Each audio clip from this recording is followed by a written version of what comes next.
சித்திரை புத்தாண்டு தினமான நேற்று நாட்டில் மின்சாரத்திற்கான தேவை வழக்கத்தை விட மிக குறைவாக காணப்படுவதால் தேசிய மின் கட்டமைப்பின் ஸ்திரத்தன்மையை பேணும் பொருட்டு சூரிய சக்தி மின் உற்பத்தி உரிமையாளர்களுக்கு விசேட அறிவித்தல் ஒன்று விடுக்கப்பட்டுள்ளது.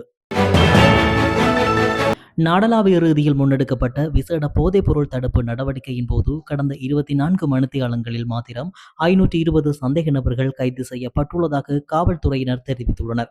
கைது செய்யப்பட்டவர்களின் சிலரது சட்டவிரோத சொத்துகள் குறித்து மேலதிக விசாரணைகள் ஆரம்பிக்கப்பட்டுள்ளன. கைது செய்யப்பட்டவர்களில் 6 பேருக்கு எதிராக தடுப்பு காவல் உத்தரவை பெற்று மேலதிக விசாரணைகளை முன்னெடுக்க நடவடிக்கை எடுக்கப்பட்டுள்ளது. சந்தேக நபர்களிடமிருந்து 179 கிராம் ஹெரோயின், 228 கிராம் ஐஸ் போதைப்பொருள் என்பன கைப்பற்றப்பட்டுள்ளன. கடந்த 4 நாட்களில் மாத்திரம் அதிவேக நெடுஞ்சாலைகளின் ஊடாக 190 மில்லியன் ரூபாவுக்கு அதிகமான வருமானம் ஈட்டப்பட்டுள்ளதாக உள்நாட்டு இறைவரி திணைக்களம் மற்றும் வீதி அபிவிருத்தி அதிகார சபை தெரிவித்துள்ளன. ஏப்ரல் 10ஆம் தேதி முதல் 13ஆம் தேதி வரையிலான காலப்பகுதியில் 19 கோடியே 61,19,425 ரூபாய் வருமானம் ஈட்டப்பட்டுள்ளது. இக்காலப்பகுதியில் சுமார் 5,20,000 வாகனங்கள் அதிவேக நெடுஞ்சாலைகளை பயன்படுத்தியுள்ளன. ஏப்ரல் 10ஆம் தேதி ஒரே நாளில் மாத்திரம் அதிகபட்ச வருமானமாக 5.9 மில்லியன் ரூபாவுக்கும் அதிகமான தொகை பதிவாகியுள்ளது. சட்டவிரோதமாக நாட்டிற்கு கொண்டு வந்த குஷ் போதைப் பொருளுடன் இந்திய பிரஜை ஒருவரை சுங்க போதைப்பொருள் ஒழிப்பு பிரிவினர் நேற்று கைது செய்துள்ளனர். இவ்வாறு கைது செய்யப்பட்டவர் 24 வயதுடைய இந்திய பிரஜை என தெரிய வந்துள்ளது. சந்தேக நபர் இந்த போதைப்பொருள் தொகுதியை தாய்லாந்தின் பேங்காங் நகரில் கொள்வனவு செய்து பின்னர் மலேசியாவின் கோலாலம்பூர் நகருக்கு சென்று அங்கிருந்து மலேசிய ஏர்லைன் MH179 என்ற விமானம் மூலம் கட்டுநாயக்கா விமான நிலையத்தை வந்தடைந்துள்ளார். அவர் கொண்டு வந்த பயண பையினுள் இருந்த அட்டைப்பட்டியின் பக்கச்சுவர்களில் ஒட்டப்பட்டிருந்த நிலையில் சுமார் 2 கோடியே 8,70,000 ரூபாய் பெறுமதியான 2 கிலோ 87 கிராம் எடையுள்ள குஷ் போதைப் பொருள் கைப்பற்றப்பட்டுள்ளது. மஸ்கெலியா நகரில் பாரிய நிலம் தாழிறங்கும் அபாயம் ஏற்பட்டுள்ளது. மஸ்கெலியா நகரின் பிரதான வீதியில் இருந்து பிரிந்து செல்லும் ஆலய வீதியில் பாரிய அளவில் வெடிப்பு ஏற்பட்டுள்ளது. கடந்த சில ஆண்டுகளாக அவ்வீதியில் சிறிதளவு இருந்த வெடிப்பு தற்போது சற்று பெரியதாக உள்ளது. இது குறித்து சம்பந்தப்பட்ட நுவரெலியா மாவட்ட புவி ஆய்வாளர் உடன் நடவடிக்கை எடுக்க வேண்டும். இல்லையெனில் மஸ்கெலியா நகரில் பாரிய அளவில் நிலம் தாழிறக்கம் ஏற்பட்டு முறையாக மஸ்கெலியா பிரதேச சபை, மஸ்கெலியா போலீசார், நோர்வுட் பிரதேச செயலாளர் மற்றும் நுவரெலியா மாவட்ட அரசாங்க அதிபர் துஷாரி தென்னகோன், நுவரெலியா மாவட்ட பாராளுமன்ற உறுப்பினர் மஞ்சுள சுரவீர ஆராய்ச்சி மற்றும் நுவரெலியா மாவட்ட பாராளுமன்ற உறுப்பினர் கிருஷ்ணன் கலைச்செல்வி ஏனைய பாராளுமன்ற உறுப்பினர்களுடன் கவனம் செலுத்த வேண்டும். இல்லையெனின் பாரிய அளவிலான உயிருடைமைகள் சேதம் ஏற்படும் அபாயமும் உள்ளது. கொள்ளுப்பட்டியில் நிர்மாணிக்கப்பட்டு வரும் கட்டடம் ஒன்றின் 3வது மாடியிலிருந்து தவறி வீழ்ந்து இளைஞர் ஒருவர் உயிரிழந்துள்ளார். 3வது மாடியில் இரும்பு பகுதியொன்றை பொருத்த முற்பட்ட போது கால் தவறி கீழே விழுந்துள்ளதாக முதற்கட்ட விசாரணையில் தெரிய வந்துள்ளது. சடலம் கொழும்பு தேசிய வைத்தியசாலையின் பிரேத அறையில் வைக்கப்பட்டுள்ளது.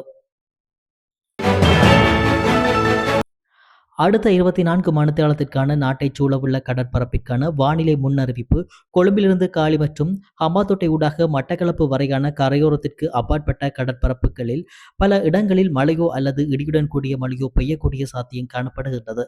நாட்டை சூழவுள்ள கடற்பரப்புகளில் காற்றானது தென்மேற்கு திசையிலிருந்து அல்லது மாறுபட்ட திசைகளிலிருந்து வீசக்கூடும்.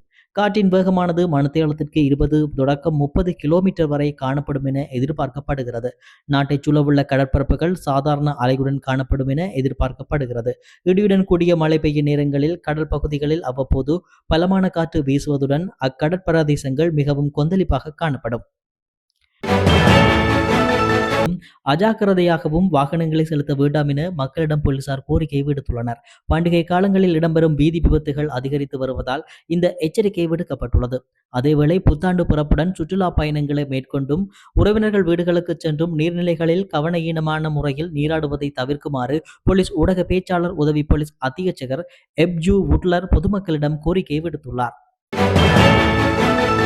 முல்லைத்தீவு தேரவில் பகுதியில் உள்ள கிணற்றில் பெண்ணின் சடலம் ஒன்று கண்டெடுக்கப்பட்டுள்ளதாக பொதுக்குடியிருப்பு போலீசார் தெரிவித்துள்ளனர். உள்ளூர்வாசிகள் அளித்த தகவலின் அடிப்படையில் சடலம் மீட்கப்பட்டுள்ளது. கண்டெடுக்கப்பட்ட சடலம் 3 பிள்ளைகளின் தாயான 52 வயதான பெண்ணுடையது என தெரிவிக்கப்பட்டுள்ளது.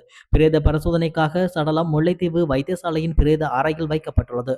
மரணத்திற்கான காரணத்தை கண்டறிய விசாரணை நடத்தப்படும் என பொதுக்குடியிருப்பு போலீசார் தெரிவித்துள்ளனர்.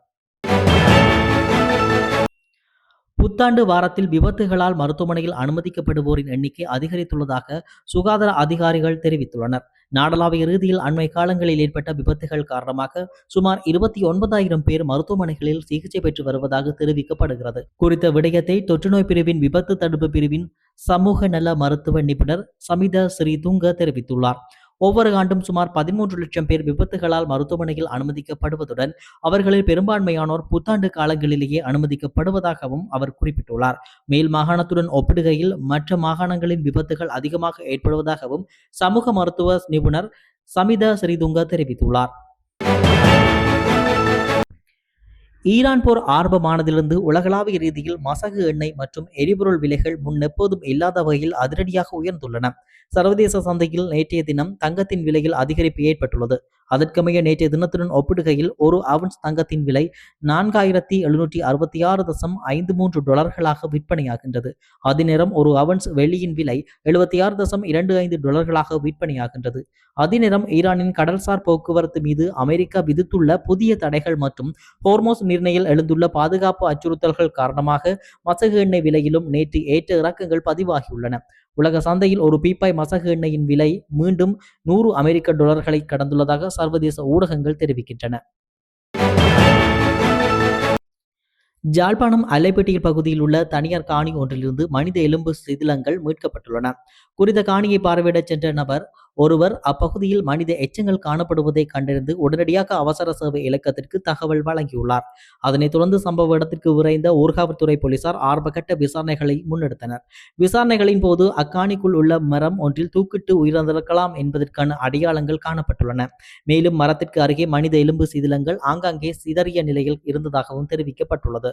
சம்பவ இடத்தில் மரக்கிளை ஒன்றில் இளஞ்சிவப்பு நிற டி-ஷர்ட் ஒன்றும் அருகிலுள்ள பையில் இருந்து ஜனவரி 11ஆம் தேதி வெளியான பத்திரிகையில் சுற்றப்பட்ட 3 மதுபான போத்தல்களும் கண்டெடுக்கப்பட்டுள்ளன.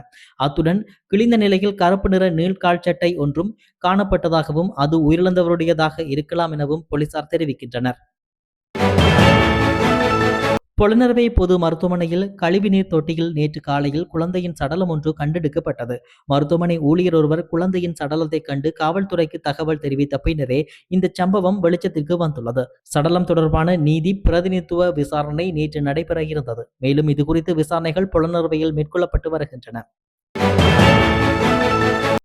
திருகோணமலை சீனாகுடா போலீஸ் பிரிவுக்குட்பட்ட விமானப்படை தளத்திற்கு அருகாமையில் உள்ள திருகோணமலை மாவட்ட பிரதான வீதியில் திங்கட்கிழமை மாலை மோட்டார் சைக்கிள் வேன் மோதியதில் விபத்து ஏற்பட்டுள்ளது. இதில் 24-25 வயதுடைய 2 இளைஞர்கள் காயமடைந்துள்ளதாக தெரிய வருகிறது. இவ்விபத்தில் மோட்டார் சைக்கிளில் பயணித்தோர் இருவரும் திரியாய பிரதேசத்தைச் சேர்ந்தவர்கள் என அடையாளம் காணப்பட்டுள்ளனர். இவ்வாறு காயமடைந்த இருவரையும் மேலதிக சிகிச்சைக்காக திருகோணமலை வைத்தியசாலைக்கு கொண்டு செல்லப்பட்டுள்ளனர். தமிழொலி ஒரே பார்வையில் இன்றைய செய்திகளை உடனுக்குடன் தெரிந்து கொள்ள தமிழொலி யூடியூப் தளத்தை சப்ஸ்கிரைப் செய்து இந்த வீடியோ பிடிச்சிருந்தா லைக் பண்ணுங்க, கமெண்ட் பண்ணுங்க, ஷேர் பண்ணுங்க. மறக்காம கீழே இருக்கிற பெல் ஐகானை கிளிக் பண்ணுங்க.